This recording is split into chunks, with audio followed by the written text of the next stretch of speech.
Bonjour, aujourd'hui on va voir l'activité 5 de la reproduction sexuée chez les plantes à fleurs, les angiospermes. Donc cette activité porte sur la double fécondation et la formation de la graine et du fruit. Après la pollinisation, l'histoire continue. Le dépôt des grains de pollen sur les organes femelles des fleurs n'est que la première étape du processus de la reproduction sexuée. Donc là, on va voir quelles sont les questions qu'on va poser pour cette cinquième activité. Pour cette cinquième activité, nous allons poser deux questions. La première question, comment se déroule la fécondation chez les angiospermes? Et la deuxième question, quel est le devenir des constituants du gynécée après la fécondation? Dans cette première vidéo, nous allons répondre à la première question. Comment se déroule la fécondation chez les angiospermes? Donc là, on passe au premier document, la double fécondation. Avant d'expliquer c'est quoi la double fécondation, on va faire marche arrière et voir ce qui se passe depuis la pollinisation. Donc là, nous allons voir un schéma. Donc ça, c'est un schéma récap pour vous rappeler que la double fécondation se passe au niveau de l'ovaire. Et là, on va passer voir un autre schéma qu'on va d'abord légender pour pouvoir expliquer après la double fécondation. Donc là, vous avez ce schéma pour rappel de toutes les étapes par lesquelles passe le grain de pollen pour la fécondation. Donc, on va d'abord légender le schéma avant de passer à l'explication de la double fécondation. Donc, bien sûr, la double fécondation, elle commence par quoi? Elle commence, donc la double fécondation commence par la pollinisation. Donc, bien sûr, la pollinisation, c'est quoi? C'est le dépôt des grains de pollen sur le stigmate. Et bien sûr, le grain de pollen est qualifié de gamétophyte mâle chez les angiospermes. Donc, ensuite, nous avons un stigmate, le style, l'ovaire et l'ovule. Donc, après cette étape, bien sûr, après le dépôt du grain de pollen sur le stigmate, nous avons le début de la formation du tube pollénique. Donc, bien sûr, dans la formation du tube pollénique, il y a aussi la formation des deux entérozoïdes qui ont le résultat de la division par mitose de la cellule reproductrice. Et nous avons bien sûr le noyau végétatif. Et là, vous avez le sac embryonnaire. Le sac embryonnaire est qualifié de gamétophyte femelle chez les angiospermes. Donc, dans ce troisième schéma, on a le tube pollénique qui s'est bien formé, d'accord? Nous regardons ici, nous avons ici toujours les deux entérozoïdes et en bas, le noyau végétatif. Donc là, on passe pour nommer les composants du sac embryonnaire.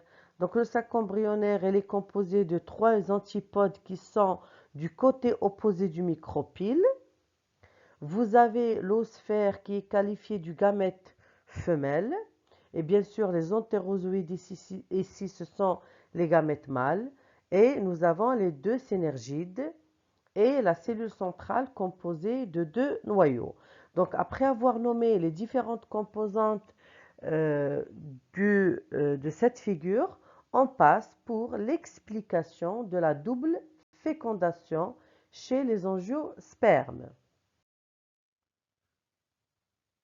Donc, arrivé au micropyle, donc une fois le tube pollénique arrive au micropyle, il va s'insinuer entre les cellules du nucelle, c'est-à-dire qu'il va se faufiler, va se faire un chemin entre les cellules du nucelle et elle va ainsi atteindre le sac embryonnaire.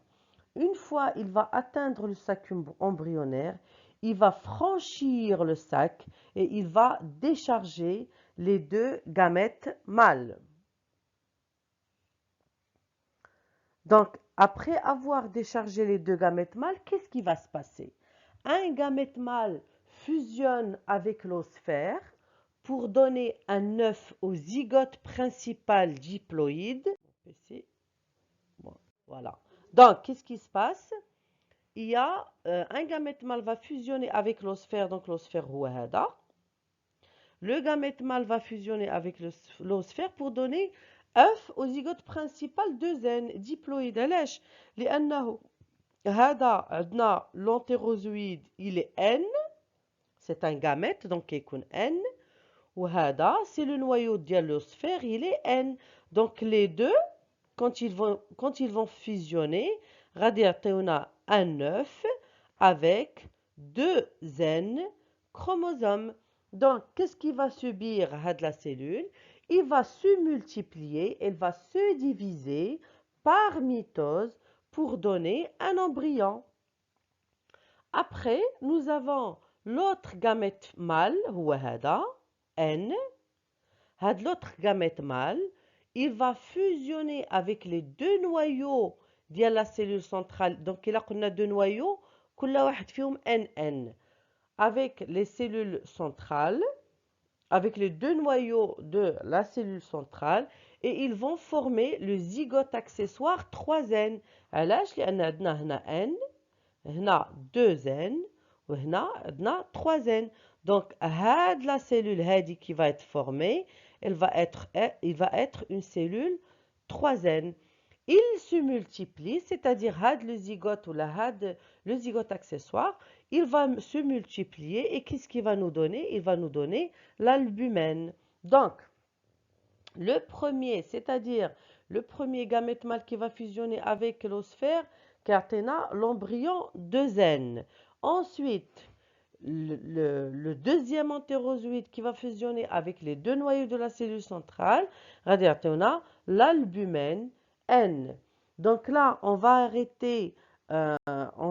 arrêter l'explication à cette étape. On a répondu à la première question, c'est-à-dire comment se déroule la fécondation chez les angiospermes. Ce qu'il faut noter ici, c'est que la double fécondation, c'est un phénomène spécifique chez les angiospermes. Donc, on va passer à la deuxième vidéo pour répondre à la deuxième question.